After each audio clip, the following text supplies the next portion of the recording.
sintonía en 97.7 en Grupo Radio Centro, donde como siempre tenemos el gusto de recibir a la mesa de los periodistas, en esta ocasión con la presencia de Miguel Vadillo, director de la revista Contralínea. Miguel, bienvenido. Buenas tardes, gracias, Julio. Arturo Rodríguez, reportero de la revista Proceso. Arturo. Muchas gracias, Julio, siempre es un gusto. Arturo Cano, reportero y cronista de La Jornada. Gracias, Julio, buenas tardes. Bueno, pues hay muchos temas, ustedes dirán, empiecen con lo que quieran. Aquí tienen campo y tabla como en la Lotería de los Pueblos para que digan lo que crean conveniente. ¿Con qué empezamos? Si no tienen inconveniente, el espionaje me parece... A ver, plantéalo, por favor. Sabroso, Bueno, el espionaje que hoy se publica Reforma en su nota principal de este departamento en un edificio en Santa Fe, donde había todo un sistema, todo un equipo de espionaje, y que le están atribuyendo a dos personas muy cercanas al expresidente Peña Nieto, que es Alfredo Castillo, uh-huh, y que es Vaz, ¿no? Uh-huh. Uno director del CISEN y extitular de la Unidad de Inteligencia Financiera, Vaz, que fue realmente, que son los dos órganos de inteligencia en la parte económico-financiera y en la parte política, ¿no? Uh-huh. Y el otro, bueno, pues alguien que estuvo en Michoacán, fue procurador mexiquense con Peña Nieto y terminó en el deporte, no sé por qué motivo. Ahí ahí terminó el sexenio. Pero falta un tercero, Julio. Yo sé de esta investigación que el Centro Nacional de Inteligencia desde enero de este año ya los tenía bajo investigación, bajo supuestas robo del software Pegasus, uh-huh, cuando Vaz estaba en el CISEN. Uh-huh. Entonces están investigando, parte de la investigación es de que ese sistema de espionaje fue sustraído, o el software fue sustraído, y habría sido con la intención de venderlo a gobiernos estatales. Por ahí se menciona Tamaulipas, uh-huh, Estado de México y Estado de Hidalgo. Además de utilizarlo para, como esta acusación está señalando, para beneficio propio y espiar al actual gobierno, a todo el gobierno. Estamos hablando de un sistema muy, muy sofisticado.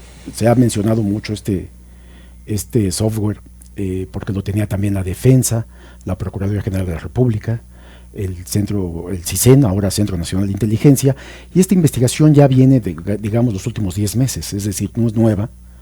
Ubicaron este domicilio y encontraron evidencias ahí. El que hayan mencionado a estas dos personas nada más, yo lo que sé, que tanto Vaz Castillo como Humberto Castillejos, que fue consejero jurídico de Peña Nieto, pues primero son tres personas muy cercanas, eran muy cercanas en ese momento de Peña Nieto. Y además que ellos, al terminar el sexenio, habían formado una especie de despacho, de sociedad, que venían trabajando juntos. Es decir, están muy vinculados ellos tres. Yo no tenía registro del primo de Mid, del secretario de Hacienda, pero bueno, había estado cabildeando o representando a empresarios que vendían equipo de espionaje precisamente al gobierno federal, a los de equipo de Israel. Y también aparece aquí en esta información. Yo no tenía conocimiento de él, pero de lo otro sí sé que había ya una investigación desde hacía varios meses y ahora culmina con esto, ¿no? Me parece muy ¿Tú recuerdas, Miguel, alguna investigación de todos los escándalos de espionaje que ha habido en que haya habido resultados? Es decir, una investigación que no haya quedado en la impunidad y luego en el olvido. Sí, yo estaba tratando de hacer ese ejercicio. En algún momento lo del Estado de agarraron a algunos espías menores, exactamente, ¿no? Quizá, uh-huh, nada más. Sí, pero no a políticos, no a quien ordenó o contrató el sistema de espionaje, y a los propios que esto es lo que hacían los órganos de inteligencia, ¿no? En los gobiernos pasados, tanto panistas como priistas. Estos lo que hacían era contratarse externamente con privados y con gobiernos estatales o municipales para espiar a opositores. Tema el del espionaje, Arturo Rodríguez. Sí, y la parte económica, que siempre ha sido muy opaca. Es decir, son software costosísimos. Yo me acuerdo desde el primero que se reveló aquel Finn Fisher, si no me falla la memoria, que fue el precursor de Pegasus, y que en esos casos, precisamente con el argumento de la seguridad nacional, pues se manejaban con absoluta opacidad, y sabíamos que costaban millones de dólares, cientos de millones de dólares, tanto el software como los equipos para operarlos, como las capacitaciones que se armaban, me imagino que en una especie de combo, y que hasta la fecha no tenemos información suficiente, excepto por aquello que hizo Enjambre Digital y un colectivo de organizaciones por ahí de 2016, 17, si no me equivoco, cuando descubrieron, pues, entre otros, a la familia de Carmen y a su familia, ¿no? Entonces no sorprende lo que los alcances que llegaban a tener estos aparatos, que se han mantenido en todos los ámbitos impunes. Que además los vendían empresas recién creadas y muy relacionadas con políticos de alto nivel, ¿no? Al menos en el caso de Pegasus. Yo creo que en este punto también conviene la anotación histórica. El presidente López Obrador tiene una añeja relación con el espionaje. Pues sí. Como espiado. Sí, como espiado. Yo recuerdo que como periodista debo haber charlado largamente con él, por vez primera, ya que eso podemos decir los veteranos, en el año de 1992 en su casa de Villahermosa. Y en la calle Cosmos, ¿no? Exactamente, en el fraccionamiento Galaxia. En algún momento él tenía que salir, pero me dijo, no, quédate, termina tu café, y si quieres, si tienes curiosidad, ahí puedes echarle un ojo. Y me mostró un altero de hojas que era como medio metro, ¿no? Dice, son mis llamadas telefónicas. Y me las pasa gente del CISEN, ¿no? Hoy que le preguntan en la conferencia de prensa, dijo que no sabía este caso, pero volvió al asunto que, bueno, pues ya saben, eso que existía del espionaje, que tanto hicieron contra nosotros, pues ya se acabó en estos tiempos, en fin. Pues se ve que no se ha terminado, así sea desde los despachos que han creado o ahora desde la iniciativa privada, pues algunos altos funcionarios de gobiernos anteriores, pues al parecer se quedaron con esta. Es que, ¿qué pasa con esos especialistas en el espionaje y esos equipos que quedan aparentemente abandonados o sin uso? Pues los siguen utilizando otros factores de poder, supongo. Sí, naturalmente. Hay por ejemplo, es que esto de la élite mexiquense peñanietista, tan proclive a los negocios, se han estado relacionando con temas justamente de seguridad privada o de consultoría en seguridad privada o de servicios. Por ejemplo, en alguna ocasión, en el primer semestre del año, el presidente López Obrador habló de cuerpos de seguridad privada que estaban trabajando para políticos del Estado de México, que eran de políticos, relaciones con políticos del Estado de México. Y yo inmediatamente lo relacioné con el CUSAEM, este cuerpo de guardias tan opaco, tan ambiguo jurídicamente del Estado de México, que obtuvo contratos enormes en un aspecto que a mí siempre me preocupó, como fue el hecho de que, estando a cargo de las dependencias federales, hacían pues te registraban con fotografía, algunos con huella digital, te pedían la identificación, revisaban los datos de tu vehículo cuando llegabas con vehículo, y toda esa información a dónde iba, ¿no? Sabías que la hacía el CUSAEM, pero no sabías cuál iba a ser el destino de esa información, que pues da indicios o facilita cosas para luego búsquedas más exhaustivas de una persona. Pero ahora me entero, tratando de dar seguimiento a esto, luego de la declaración presidencial, de que un grupo grande de operativos muy entrenados del Estado Mayor Presidencial dejaron el servicio público al momento de ver que estaban por desaparecer y que iban a ser pasados a Sedena, para incorporarse a empresas de seguridad privada, una de ellas relacionada con Erwin Lino, que fue el particular, sí, de Peña Nieto. En el Estado de México y en la presidencia. Entonces hay como esta, porque debe ser muy buen negocio el de la seguridad y el de las vigilancias, ¿no? Pues es la parte económica lo que ha llevado a eso, lo que decías en un principio, los contratos son multimillonarios en dólares y la opacidad total. No permiten auditorías ni del Congreso, ¿no?, de la Auditoría Superior de la Federación, ni de los órganos de control. Se manejaba a discreción, pues, o sea, imagínense las comisiones para cada compra que se hacía, y lo hacían todos, lo hacía Sedena, Marina, PGR, CISEN, o sea, todos los órganos de procuración de justicia hacían estas compras. Entonces era mucho el desfalco. Y hay que decirlo, la verdad es que hasta la fecha sigue sin transparentarse todos los contratos que realizan estos mismos órganos, ¿no? Que por más que dice el presidente que debe de transparentarse, no se ha hecho. Pero hoy que hablaba el presidente y que no le da importancia a este tipo de espionaje por la costumbre que él ya tiene de que era espiado permanentemente, y se menciona en esta información que también a la esposa habrían espiado, es decir, a toda la familia del presidente y a todo el gabinete, ¿no? Entonces hablamos de un asunto delicado que, por más que diga el presidente que no es relevante, aquí ya hay involucrados personas muy directas que trabajaban para Peña Nieto, ¿no? Bueno, pues muchos asuntos en la agenda.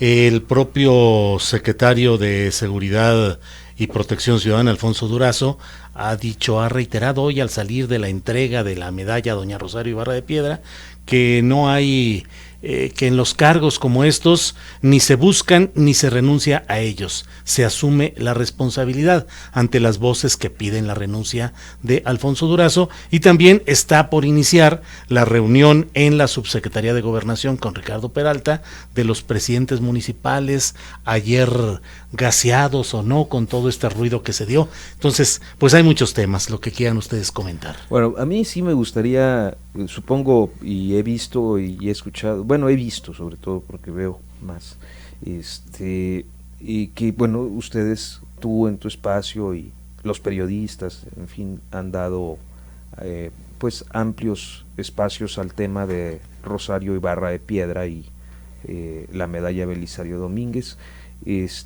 Personalmente a mí me entusiasmó mucho el gesto, esta distinción del Estado a su lucha por los derechos humanos, pero también está otra cuestión, ¿no? El decir, hay un pendiente, y ese pendiente está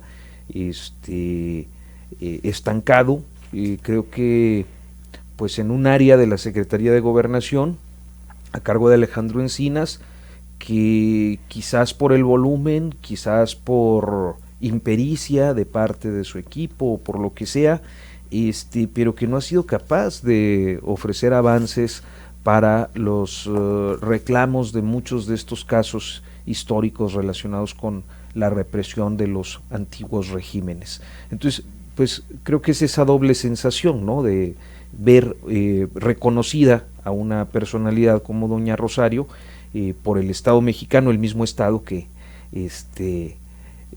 desapareció a su hijo, ¿no?, con otros actores, y por otra parte ver que pues los procesos de justicia no terminan de cerrarse, que hay heridas abiertas. Sí, pues como se esperaba en el caso de doña Rosario Ibarra de Piedra, congruente hasta esta época de su edad. Ella no pudo venir a recibir el premio por sus condiciones, la medalla por sus condiciones de salud, pero yo creo que no se esperaba de ella otra cosa más que el mensaje que le envió al presidente de la República.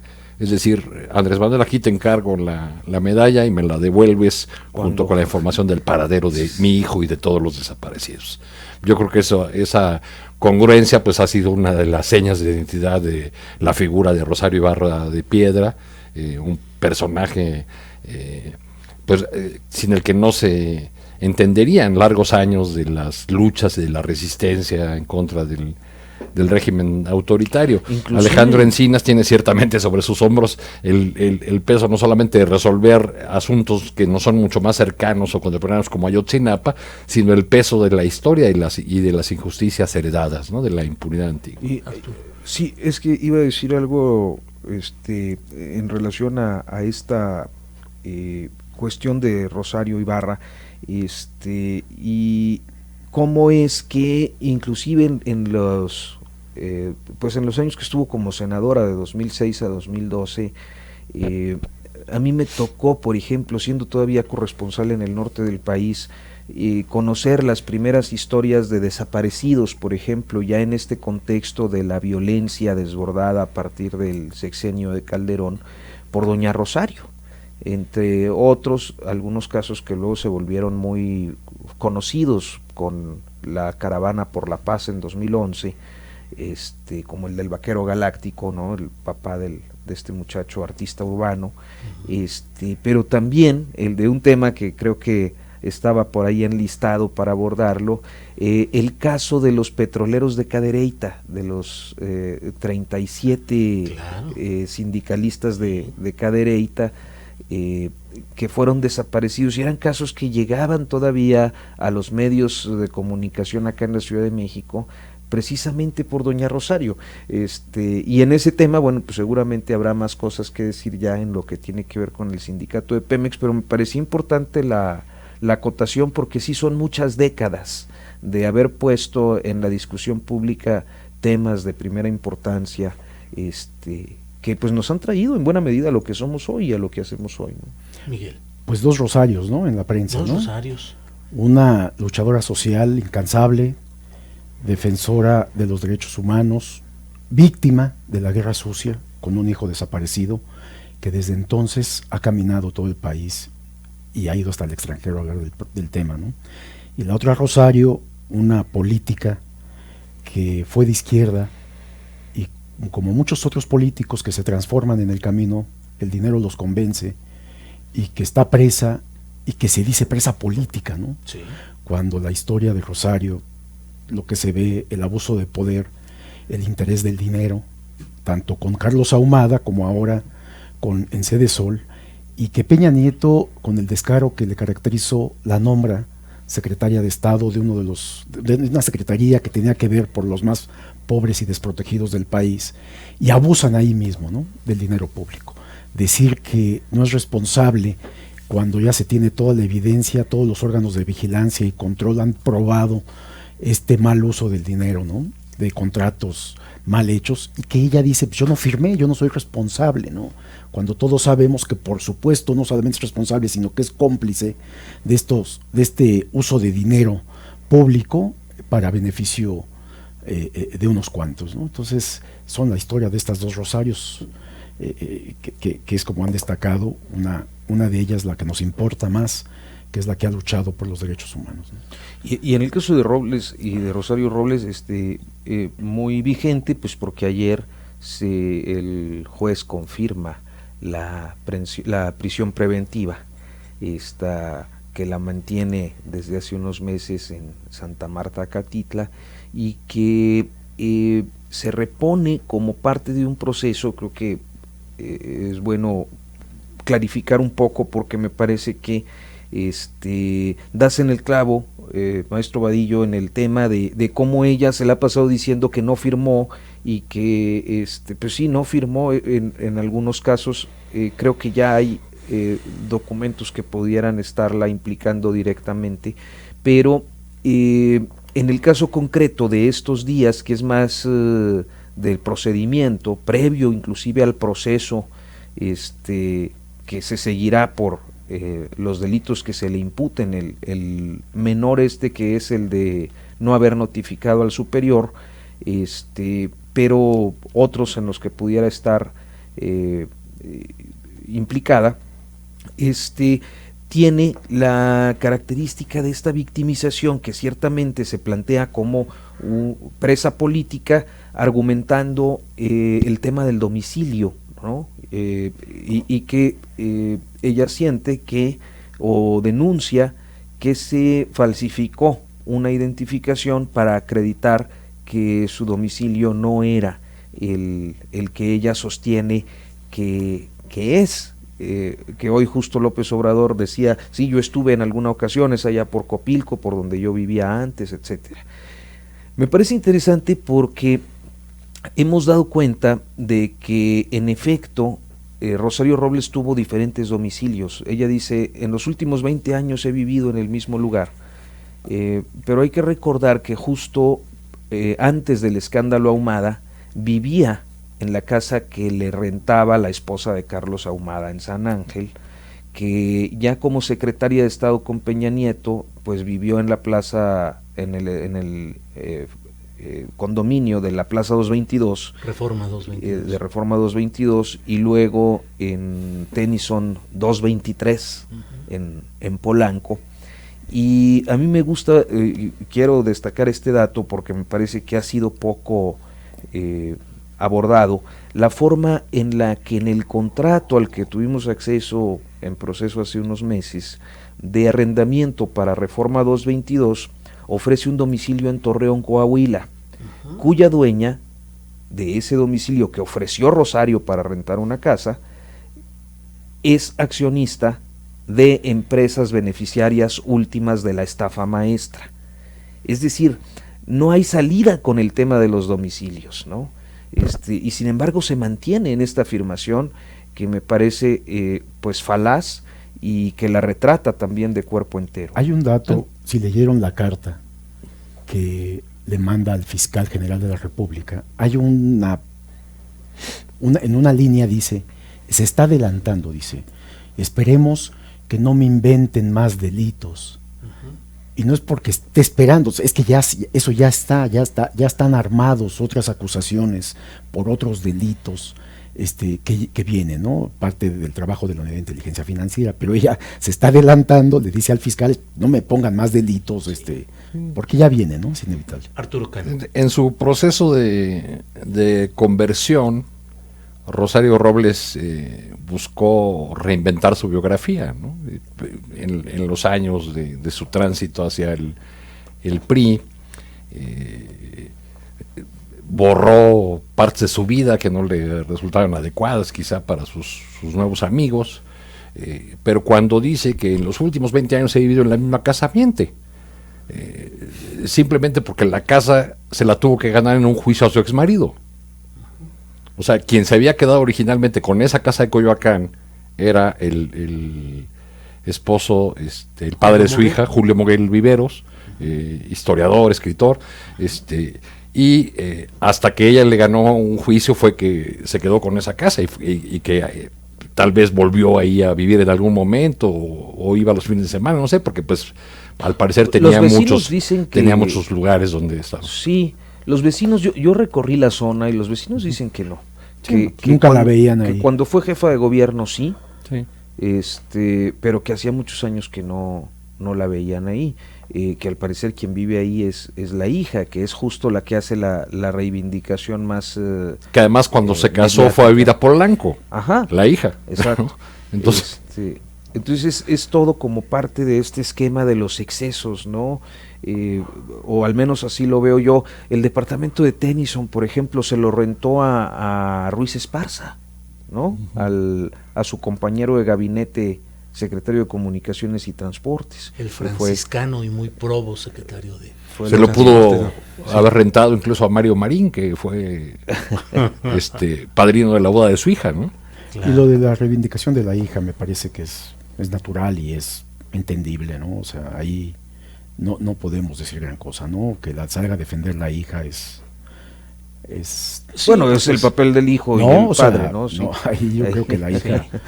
Y en otro rosario que continúa es el rosario de análisis, polémica y todo acerca de... Déjame hacer una acotación nada más sobre el Rosario Ibarra antes de que se me vaya. Yo creo que se nos escapa un detalle que a mí me parece muy importante. La medalla a Rosario Ibarra de Piedra la otorga a propuesta de Morena. Yo creo que con el visto bueno del presidente se otorga en un contexto de enorme polarización, de choque incluso, por el debate o la polémica en torno a los jóvenes de la Liga Comunista 26 de septiembre. Sí. Entonces yo creo que sin duda esa es una elección de bando por el lado del presidente o por el lado de la mayoría del Senado, ¿no? Porque ocurre en ese escenario que no podemos polarización, dejar de ver, cierto, ¿no? Esa polarización. Tocó aquí a la imagen de nuestro amigo Julio Hernández, sí, ¿no? sí, pero algo importante en esto de la medalla también es que había menos de las curules ocupadas del Senado.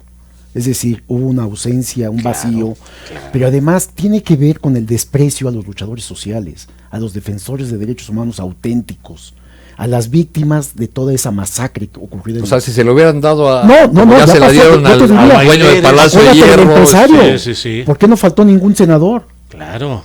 ¿No? O sea, Lo es que este dices, desprecio del claro. poder hacia estas personas que son las que valen la pena en esta vida, ¿no? Claro, 60 y tantos, casi la 69, Creo que menos de 68. 60, ¿no? ¿Fue? No, Fue creo más de que 60 por 60 y ahí. tantitos, o sea, poquito más de la mitad Claro, de es la asistencia solamente, y tuvieron que llenar los espacios con gente invitada. Curioso, porque asistía el presidente de la República, asistió sí. pues el Pues, presidente. es una ni con forma eso de llenaba, rechazo. ¿no? O sea, Es una forma de rechazo precisamente, y yo coincido con Arturo Cano, que es una reivindicación histórica y política la entrega de esta medalla a doña Rosario Ibarra de Piedra en todo este contexto de la discusión amplia que se ha dado sobre movimientos guerrilleros y sobre reforma electoral y en lo que ha devenido toda esta circunstancia. Detonada por alguien que hoy está en el silencio, debe estar escribiendo algún libro, Pedro Salmerón, el historiador que tuvo que dejar la dirección del Instituto Nacional de Estudios Históricos de la Revolución Mexicana, pero pues ese es el punto. Efectivamente coincido en que hay un rechazo, y esa ausencia de casi la mitad de los senadores es una forma de rechazo a lo que votaron por acuerdos que se tejen ahí en las cúpulas, pero a la hora de la hora no le quisieron dar relevancia escénica o ceremonial al asunto. Y bueno, les decía, continúa el otro. Yo ya no sé, a veces creo que estos días recientes siempre en la segunda hora estamos con información interesante y luego llegan cosas como estos. Reportan explosión de un polvorín en Zumpango. Las unidades de emergencia comienzan a llegar a la zona. Al menos 2 personas murieron tras la explosión de un polvorín en Zumpango, en los límites con el municipio de Jaltenco, en el Estado de México. Primeros reportes señalan que fue en un predio de Rancho Guadalupe, cerca de la localidad San Pedro La Laguna, y las unidades de emergencia ya están en la zona. Así lo dice el adelanto informativo que publica El Sol de México. Bueno, pero les decía, sigue el rosario de discusiones y de comentarios y de polémica respecto al Jueves Negro de Culiacán. A pesar del tiempo que ha pasado, sigue las preguntas, la insistencia, y bueno, ¿qué opinión tienen sobre lo que ha sucedido en estas horas recientes sobre este tema? Pues está difícil decir algo nuevo porque ha sido la comidilla desde el jueves anterior. Uh-huh. Yo creo que podemos comenzar porque se trató de un error tremendo que ha sido reconocido por voceros oficiales, que hubo, como todos sabemos, varias versiones con el correr de las horas, hasta llegar a la declaración del presidente en su mañanera de que él no estaba enterado de los detalles del operativo, pero que tiene la total confianza en el secretario de la Defensa. Sobre la decisión de liberar a Ovidio Guzmán, se ha dicho mucho, ya hasta hay encuestas, la opinión pública parece dividida. Sí. Curiosamente, 8 de cada 10 en Sinaloa dicen que fue lo correcto. Ajá. Aunque en el resto del país, bueno, sucede siempre, ¿verdad? Cuando uno no pone el cuerpo, pues es más fácil dar ese tipo de opiniones, ¿no? López Obrador ha dicho muchas veces que la política es el arte de optar entre inconvenientes. Aquí optó por este inconveniente que está costando a su imagen, que nos está llevando a preguntar si verdaderamente existe una estrategia distinta para el combate al crimen organizado y para pacificar el país, pero yo me quisiera detener en un punto que me parece fundamental, que es en los hechos de Culiacán y en el intento de detención de Ovidio Guzmán por la orden expedida por un juez con fines de extradición. Lo que vemos es un incumplimiento de una promesa presidencial que hablaba del cambio de estrategia. Sé que lo ha dicho o que lo dijo muchas veces el presidente, pero por ahí busqué una declaración donde dijera exactamente, encontré una el 30 de enero de este año, donde dice, vamos a cambiar de estrategia y no vamos a ir a buscar objetivos prioritarios, no vamos a detener capos porque esa es nuestra apuesta, tiene va a tomar otro camino, otra ruta. Bueno, pues lo que vimos en esta pifia, en este error, en lo que sucedió en Culiacán, fue los resultados de apartarse de esa estrategia o de regresar a esa estrategia que dijo que no iba a emplear, ¿no? Aunque aquí era el cumplimiento de una orden de aprehensión expedida por un juez. Ahí Pero, sí no le quedaba, creo yo, mucho espacio, ¿no? fíjate que, a diferencia de Arturo Mann, yo sí creo que esto necesita análisis profundo porque es un asunto muy delicado. Primero, ¿qué mensaje le envías a la población y a los cárteles del narcotráfico? Ustedes me toman la ciudad y amenazan con matar población y no actuamos contra ustedes. Esa es una realidad. ¿Por qué? Porque estos dos jóvenes, hijos del Chapo Guzmán, no aparecen en las listas de los principales grupos del narcotráfico de este país. Documentos oficiales de la Fiscalía General de la República, del Centro Nacional de Inteligencia, en donde dan 45 cárteles, células y pandillas principales. Ellos no están. No están, se va a cumplir una orden de aprehensión contra uno de los hijos del Chapo Guzmán, y alguien toma la decisión, que ya se reconoció que fue, falló inteligencia, falló coordinación, falló la planeación, falló todo. Ya se aceptó, lo aceptó el presidente y de ahí el secretario de la Defensa, que me parece que es una de las pocas veces que vemos a un secretario de la Defensa aceptar equivocaciones. Bien, se aceptó. Sin embargo, iba un operativo de 30, 40 militares o un poco más a la detención, a la aprehensión de alguien que no aparecía como alguien que estuviera realmente participando en el crimen organizado, que no es parte de uno de los cárteles más poderosos de este país, que es lo que queda allá, porque el cártel del Pacífico de Sinaloa lo maneja el Mayo Zambada, el padre detenido en Estados Unidos, el par de hijos. Es decir, aunque ahora todos dicen que eran sumamente peligrosos y que había que hacer un operativo, es muy fácil opinar esto después de lo que vimos que son capaces de hacer.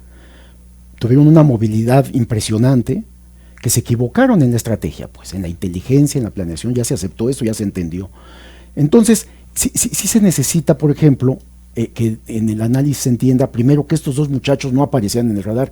De hecho, Archibaldo ya había sido detenido, había estado preso en años anteriores, había sido liberado porque no tenía delitos, no le pudieron probar un solo delito, lo habían acusado de lavado de dinero, y como sucede con las familias de los narcotraficantes que disfrutan de la parte económica de esa actividad ilícita, pero eso no los convierte en delincuentes de acuerdo con la propia legislación. Es decir, y más que no era ni Archibaldo, era son creo que 6 hijos, ¿no? 4 hombres y 2 mujeres, los hijos del Chapo Guzmán, por ahí debe de tener más. Pero no era ni siquiera el mayor, pues. Pero ya vimos que que estos dos muchachos, pues, ya no tan jóvenes, de 30 años, con esa capacidad de armar inmediatamente un grupo y poner en jaque a una población. Imaginemos qué puede hacer el cártel Jalisco Nueva Generación, que es el más poderoso, o qué puede ser el cártel del Pacífico, que es el del Mayo Zambada. Son 9 cárteles, de acuerdo, estoy dando datos oficiales, 9 cárteles los principales. De esos se desprenden células y pandillas, suman 45, identificados plenamente por la autoridad. En ninguno aparecen estos jóvenes. Arturo Rodríguez. Sí, creo que una de las cosas que a mí me va preocupando mucho en episodios como este es el alto grado de, otra vez, polarización en la discusión pública, que hace que precisamente perdamos de vista tanto quienes estamos inmersos en el quehacer informativo como la sociedad, que naturalmente tiene un interés en un hecho de estas dimensiones, por el mucho ruido y las narrativas que hablan desde la ignorancia, ¿no? Con tal de convertir la situación en un instrumento de de presión política. Y no hablo solo de las oposiciones, sino del propio presidente, que desde el primer día ya estaba hablando de sus adversarios a los que no les gusta, y sus adversarios a los que no les gusta respondiendo de una manera, me parece que en una alarma un poco excesiva o un mucho excesiva,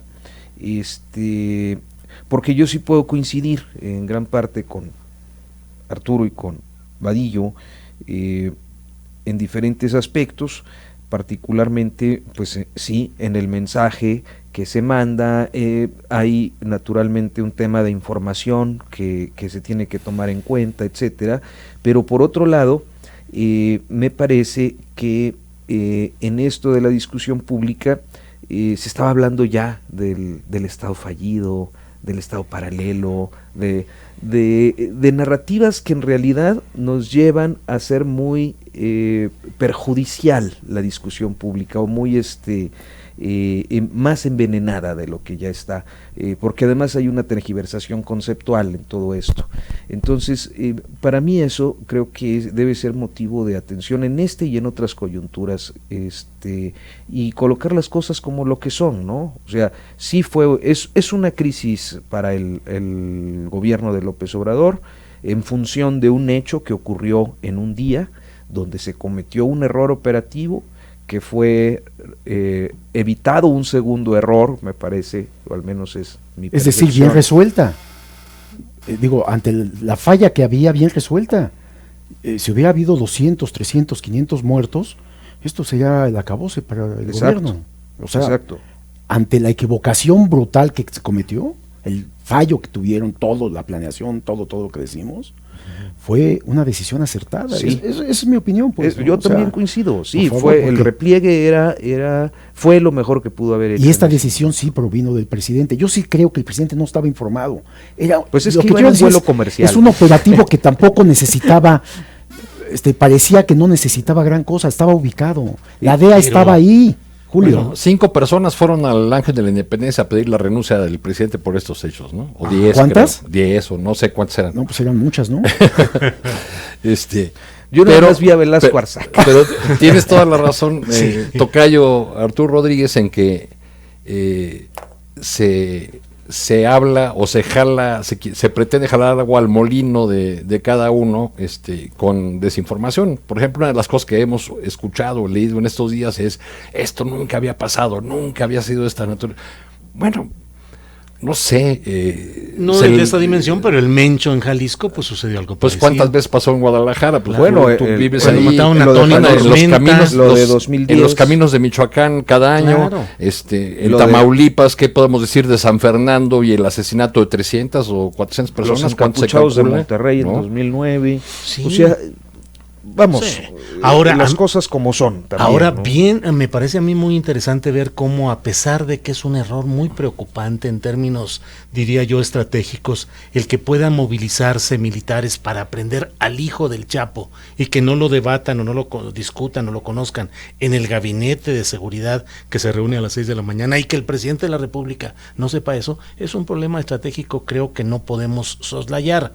Sin embargo, la reacción de la gente, creo yo, no solo por las encuestas, sino en general, es de entendimiento de que el terrible monstruo heredado tiene tantas expresiones y tanta dificultad para remontar lo que se heredó, esa herencia tóxica de la guerra contra el narcotráfico, que a pesar de todo, y a pesar de que a lo mejor conceptualmente puede estarse en una situación analítica muy cruda respecto a lo que sucedió, en términos generales creo que hay una aceptación general de que se hizo lo correcto, pero hay otro problema. que no se está buscando el baño de sangre, y que no va a afectar a la figura de López Obrador, creo yo, tan gravemente como pudo haber sucedido. Hay otro problema en los mandos, ¿no? Tenemos un secretario de Seguridad Pública Federal Es una nulidad. que no sabe nada, Alfonso Durazo. Es un vocero, le dicen, que no y él sabe sale nada. a leer. Entonces, es como vocero. Ujú. Entonces, ¿qué es lo que está pasando? Se reúnen los generales. Cuando decimos los generales, hablamos de Marina, hablamos de Defensa, hablamos de Guardia Nacional y hablamos del Centro Nacional de Inteligencia. Claro, con el general Audomaro Están Martínez. operando sin Durazo. Durazo. Eso, Entonces ahí hay un problema de mando, pero además alguien que tendría que tener este operativo bajo control. Le tocaba a Durazo. Es la verdad. Eso a mí me parece muy relevante, porque creo que, inclusive no sé si en alguna mesa lo llegamos a comentar aquí en el programa de Julio, me parece muy relevante porque es algo que ya andaba en los pasillos y en los comentarios, pero que la crisis de comunicación que deviene de la crisis de Culiacán del 17 de octubre lo exhibe de manera muy evidente. Cómo Durazo no estaba informado, salía a decir una cosa, luego decía otra. Esta situación del Gabinete de Seguridad quizás sea, para empezar, una de las cosas en las que tiene que resolver ya el presidente López Obrador, porque a final de cuentas, si no le tienen confianza a Durazo o simplemente su autoridad pues no representa gran cosa para los generalotes que están a cargo de pues la parte más operativa y sensible de la política de seguridad, pues tendría que irse o asumir las tareas que no necesariamente tengan que ver con pues esa política que ahora queda un poco confusa también por todo esto, ¿no?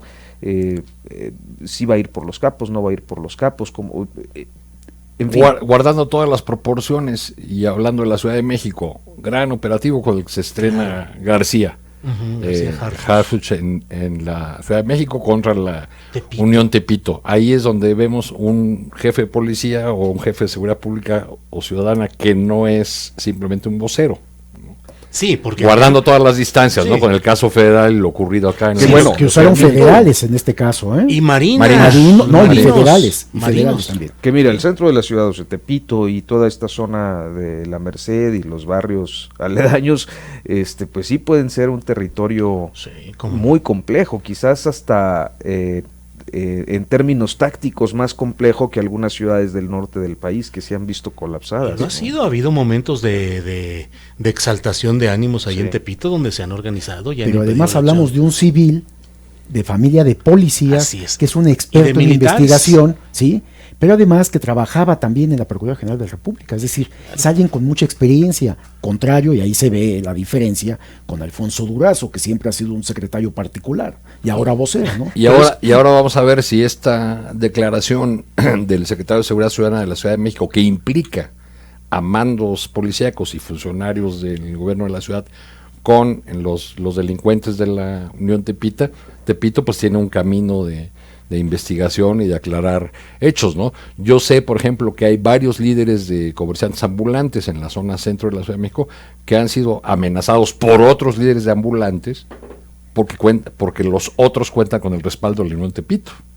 Entonces llegan y desplazan de los lugares donde habitualmente o de la delegación Cuauhtémoc, que también estoy hablando de la delegación Cuauhtémoc básicamente, ¿no? Esto ha ocurrido en las inmediaciones de Tepito y también en la zona de San Cosme. Llegan, quitan a los que están ahí ya desde hace muchos años y dicen, pues hazle como quieras, man, porque yo vengo ahora con el respaldo de la Unión. Ahora, en el contexto de Alfonso Durazo, los generales no van a aceptar a ningún civil que se meta en las decisiones tácticas y estratégicas que ellos consideren que deben tomar. Y esa es la realidad, que el diseño de lo que se está haciendo descansa en un aparato militar al que se le ha querido dar el matiz civil con Alfonso Durazo y con la Secretaría de Seguridad. Y un marco jurídico que finalmente no funciona, porque los generales son los que están tomando el mando o ejerciendo el mando sobre el campo de batalla, sobre las acciones directas. Y Durazo lo que quiere es ser gobernador de Sonora. Sí. Quiere usar esta secretaría como trampolín para ser el candidato, que seguramente ganarían, además con Morena atrás, ¿no? Entonces, yo creo que el peor trampolín que puedes hacer para una carrera política, salvo casos muy contados, siempre va a ser el de las áreas de seguridad. No, y se ha mostrado, pues no se ha podido resolver todavía el de los policías que protestan, ¿no? Claro. Pareciera que era, bueno, no se quería reunir con ellos, hombre, o sea, no quería enfrentarlos, ¿no? Entonces, bueno. Pues sí, la Comisión de Honor y Justicia o de Honestidad y Justicia de Morena dice que no aceptan la petición o la propuesta informal de Jed Kolpolevsky de que se suspendan las elecciones internas en Morena y que continúa el proceso accidentado con una serie de acusaciones terribles contra servidores de la nación, de uso de recursos asistenciales, golpes, pleitos, de todo.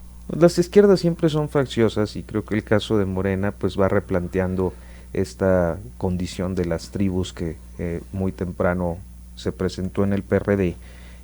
Lo que pasa es que son partido en el poder, ¿no? y la forma en la que construyeron la victoria electoral, levantando muchas veces cascajo en las entidades federativas, y pues también en el ámbito federal, es decir, lo que los viejos políticos llamaban el cartucho quemado, ¿no? Hay mucho cartucho quemado, mañoso, y la disputa por convertir eso, que ya no sé qué sea, porque era una plataforma para Andrés Manuel López Obrador, ahora pues intenta construirse partido político con muchos tropiezos, y eso pues ha provocado una disputa por querer tomar el control entre sus facciones. Creo que estamos viendo la consecuencia también de una serie de errores que se han venido cometiendo en ese partido desde el 2 de julio de 2018, ¿no?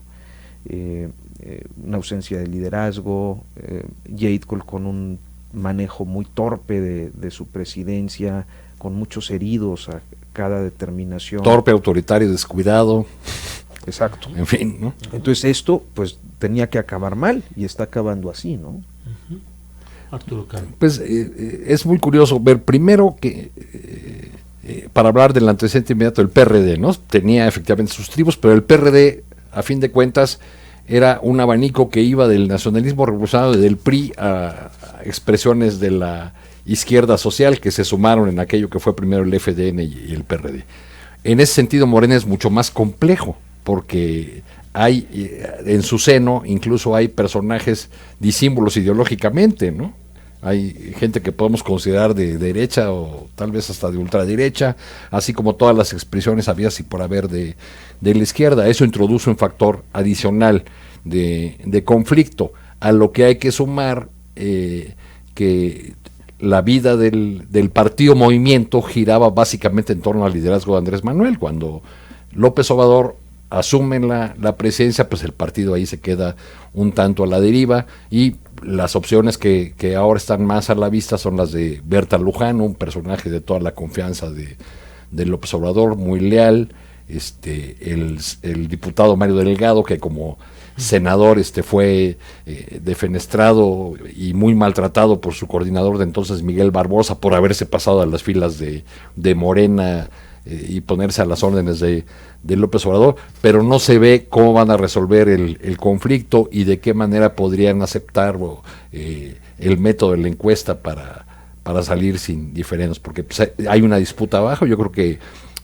si se tratara de los militantes originales de Morena, que pues ya no es el caso porque fue una fuerza con un crecimiento explosivo, pues sin duda Berta Luján es la que tiene mayores méritos o reconocimiento de sus compañeros de partido. Aunque para ser en las la encuestas dirigente. no crece, ¿no?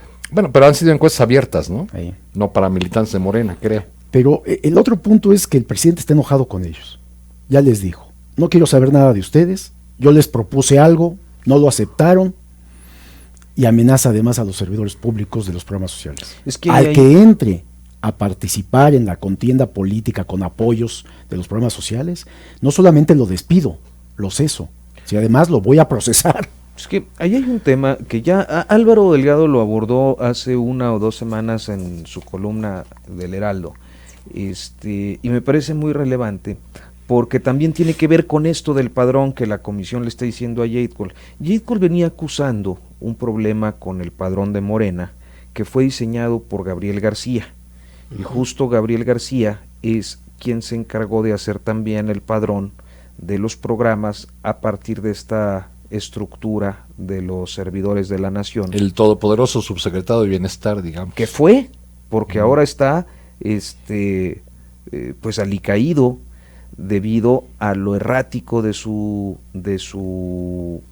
participación en el gabinete. Entonces, de ser temible en las primeras semanas, hoy muchos ya ni le contestan el teléfono. Secretarios de Estado como el de Agricultura o la Comisión Nacional del Agua, ya ni siquiera pues le toman la llamada.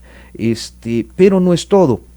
Creo que algunas de las actitudes o de las conductas que ha tenido el Gabriel García, en particular en el caso Jalisco, que fue muy evidente, es un intento de vincular esa estructura de los servidores de la nación, que ha generado también una serie de conflictos entre partido y administración, y particularmente en los programas de bienestar.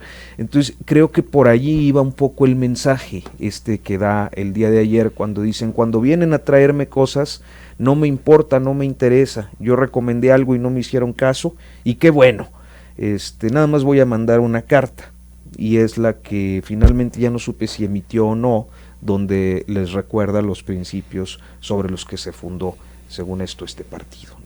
Pues ya nos quedan muy pocos minutos. ¿Cómo ves, Arturo Cano, qué sigue en el escenario político? ¿Más confrontación, más tranquilidad? ¿Qué viene en esa montaña rusa en la que estamos metidos? ¿Qué te llama la atención de cosas por venir? Bonilla toma posesión el 1 de noviembre, viene la comparecencia de Arturo Durazo ante el Senado. Ya pidió Germán Martínez ser amigo de la Corte para ir contra la ley Bonilla, ¿no? Eso es una anotación interesante. También otros dirigentes o cercanos al partido en el gobierno han manifestado su oposición. Yo creo que el que nos quedó a deber, ahora que se despide Romero de Champs, fue el líder de la CTM, que hizo un libro y sugirió que estaría pensando en el retiro debido a su estado de salud. Yo por ahí escribí una croniquita donde recordé una anécdota de Juan Millán, quien siendo un joven dirigente de la CTM fue llamado por Fidel Velázquez para decirle: compañero, ya que usted tiene fama de progresista y moderno, en la próxima asamblea proponga que ya no más reelección. Y Juan Millán lo hizo, ¿no? Porque pues eran órdenes de Fidel Velázquez. Lo único que quería Fidel Velázquez era ver qué cara ponían todos los dirigentes cuando Millán propusiera eso, ver si brillaban los ojitos de alguien que se entusiasmara con eso. Y creo que parece que al parecer Aceves del Olmo hizo lo mismo ahora, ¿no? A ver qué sucedía. Estamos ya en el tramo final. Miguel Vadillo, ¿se van líderes sindicales o todavía seguirá el aparato de control tradicional? No, yo esperemos que ya haya un cambio, ¿no? Que Romero de Champs sea la prueba y que todos empiecen a huir del barco cuando se está hundiendo, ¿no? Entonces, pero no solamente eso, sino que los procesen, Julio. Último comentario, por favor, Arturo Respecto Rodríguez. a Romero de Champs, yo lo que creo es que pareciera pactada. A ver, ahí yo tengo esta impresión de haber logrado colocar, ya con la aplicación de la reforma laboral y que tuvo que realizar estas asambleas, dejó su estructura. Lo que creo que se avecina es un pleito entre las facciones romeristas, o un consenso que les permita caminar con la autonombrada Cuarta Transformación, como han podido hacerlo desde hace muchos años. Normalmente el sindicalismo corporativista mexicano suele ser mimetizable y acomodaticio a cada régimen, y me parece que esta va a ser la situación, como es actualmente con el CENTE. Bien, pues muchas gracias por esta oportunidad de platicar con ustedes. Ha sido un miércoles de periodistas con la presencia de Miguel Vadillo, Arturo Rodríguez y Arturo Cano. Miguel Vadillo, gracias. Al contrario, Julio. Gracias. Arturo Cano, gracias. Muchas gracias, Julio. Arturo Rodríguez, gracias. Julio, muchísimas gracias. Y a todos ustedes que nos escuchan, muchas gracias por seguir en